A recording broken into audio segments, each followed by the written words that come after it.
Assalamualaikum warahmatullahi wabarakatuh. Apa kabar hari ini? Semoga sehat selalu. Hari ini kita akan belajar tentang sesuatu hal yang unik, tentang hewan-hewan yang bisa bertelur tanpa butuh pejantan. Sebelumnya kita awali dengan basmalah ya. Bismillahirrahmanirrahim. Kita akan mempelajarinya dalam materi Parthenogenesis. Yuk kita simak, apa itu parthenogenesis? Parthenogenesis sendiri berasal dari bahasa Yunani. Berasal dari kata parthenos yang artinya virgin dan genesis yang artinya pembuahan. Parthenogenesis adalah bentuk reproduksi aseksual di mana betina memproduksi sel telur yang berkembang tanpa melalui proses fertilisasi atau pembuahan, jadi tidak membutuhkan pejantan. Parthenogenesis dapat terjadi secara alami pada beberapa jenis hewan dan tumbuhan. Kita lihat contoh parthenogenesis baik pada hewan maupun tumbuhan. Hewan invertebrata dan vertebrata dan tumbuhan tingkat rendah. Contoh hewan invertebrata yang mengalami parthenogenesis ada kutu daun, kutu air, lebah, semut, dan lain-lain. Sedangkan pada hewan vertebrata contohnya pada ikan seperti ikan hiu zebra, amfibi seperti pada kata air, reptil seperti pada komodo, dan burung seperti pada kalkun. Ini contoh-contoh hewan yang mengalami parthenogenesis. Ada kutu daun, kutu air, kemudian pada lebah Cape honeybee, pada semut, kemudian pada laba-laba goblin, pada hewan siput air tawar, pada udang karang marblet, kemudian pada kata air hijau. Contoh lain yaitu pada komodo, burung kalkun, dan ikan hiu zebra. Ada beberapa istilah dalam mempelajari parthenogenesis, seperti heterogami, kemudian istilah gynogenesis, dan hibridogenesis. Kita akan mempelajarinya satu persatu. Beberapa jenis hewan selama siklus hidupnya kadang mengalami beberapa jenis reproduksi yang disebut dengan heterogami. Heterogami adalah pergiliran antara parthenogenesis dan reproduksi seksual atau reproduksi melalui pembuahan. Jadi hewan ini selain membutuhkan pejantan untuk reproduksi seksual, juga mengalami parthenogenesis. Bentuk reproduksi yang berkaitan dengan parthenogenesis tetapi membutuhkan sperma disebut dengan gynogenesis dan hibridogenesis.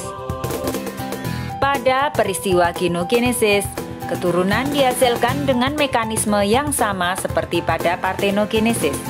Tetapi dengan ketentuan sel telur harus distimulasi dengan keberadaan sperma sehingga dapat berkembang.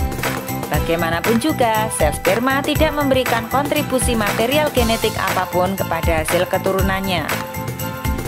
Jadi sifat keturunannya menurun dari induk betina, sedangkan sifat induk jantan tidak menurun pada keturunannya. Hibridogenesis. Reproduksi hibridogenesis tidak murni aseksual atau tanpa perkawinan, tetapi hemiklonal. Separuh genom diturunkan pada generasi selanjutnya, sedangkan separuh lain dimusnahkan. Hibridogenesis terjadi karena perkawinan dua spesies berbeda. Betina hibridogenesis bisa kawin dengan pejantan spesies lain dan keduanya menurunkan materi genetik pada keturunannya. Ketika keturunannya yang betina menghasilkan telur, hanya mengandung kromosom dari betina karena gen jantan dibuang. Proses ini berlangsung terus sehingga tiap generasi hanya separuh klona dari betina dan separuh materi genetik baru dari jantan. Tipe semacam ini terdapat pada ikan Poecilicops serta antara kodok rana esculenta dan rana lesona.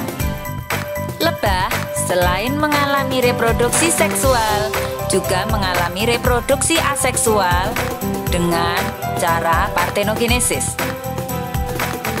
Reproduksi seksual pada lebah terjadi antara ratu lebah dengan pejantan. Ratu lebah memiliki sel dengan jumlah kromosom 32, sedangkan pejantan pada lebah memiliki sel dengan jumlah kromosom 16. Pada ratu lebah, selnya akan mengalami pembelahan secara meiosis dan menghasilkan sel kelamin atau gamet dengan jumlah kromosom 16. Sedangkan pada sel jantan akan mengalami pembelahan mitosis dan menghasilkan sel gamet berjumlah kromosom 16. Perkawinan atau pembuahan pada lebah terjadi antara sel telur atau sel ovum dengan sel sperma dan menghasilkan zigot. Zigot hasil reproduksi ini memiliki kromosom 32 dan akan dihasilkan lebah ratu atau lebah pejantan yang bersifat fertil. Secara partenogenesis, sel telur akan menghasilkan individu baru, baik menghasilkan lebah jantan ataupun lebah betina yang nanti berperan sebagai lebah pekerja. Lebah jantan akan bersifat fertil, sedangkan lebah betina akan bersifat steril. Coba perhatikan lagi. Pada lebah, ovum yang dibuahi akan tumbuh dan berkembang menjadi lebah betina, sedangkan yang tidak dibuahi akan tumbuh menjadi lebah jantan. Melalui proses partenogenesis akan dihasilkan lebah betina dan lebah jantan yang berperan sebagai lebah pekerja dalam kawanan lebah. Lebah betina akan bersifat steril, sedangkan lebah jantan bersifat fertil. Lebah jantan mampu menghasilkan sel kelamin yang digunakan untuk membuahi sel telur yang dihasilkan oleh lebah ratu. Lebah ratu adalah lebah yang menghasilkan telur-telur yang menjadi lebah betina dan lebah jantan. Sekarang kita lihat partenogenesis pada komodo. Komodo juga mengalami partenogenesis. Ada sebuah artikel dari harian Kompas berjudul "Langka, 3 bayi komodo di Amerika Serikat lahir tanpa melibatkan perkawinan." September 2019. Kebun binatang Chattanooga di Tennessee, Amerika Serikat mengumumkan penetasan 3 komodo jantan. Ini adalah kabar baik bagi spesies yang rentan punah. Terbaru melalui laman Facebook Kebun Binatang Chattanooga, mereka mengumumkan bahwa ketiga bayi komodo itu merupakan hasil pembuahan tanpa melibatkan komodo jantan. Artinya hanya melibatkan induk komodo yang dinamai Charlie. Dalam dunia ilmiah, fenomena ini disebut partenogenesis, yakni perkembangan embrio tanpa fertilisasi atau pembuahan oleh pejantan. Komodo betina memiliki kromosom WZ, sedangkan jantan memiliki kromosom ZZ. Perhatikan ya, jadi komodo betina memiliki kromosom WZ, sedangkan jantan kromosom ZZ. Dalam partenogenesis, komodo betina menyediakan kromosom W atau Z tunggal yang kemudian digandakan.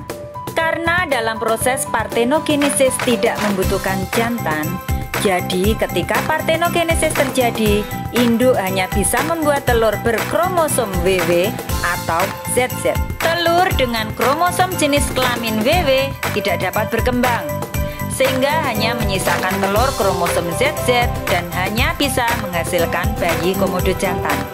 Jadi pada proses partenogenesis pasti dihasilkan bayi komodo jantan saja. Unik bukan? Tanpa hewan jantan, induk betina bisa bertelur dan menghasilkan keturunan. Inilah cara perkembangbiakan partenogenesis. Alhamdulillah, itu semua sudah kita pelajari hari ini. Terima kasih. Selamat belajar. Wassalamualaikum warahmatullahi wabarakatuh.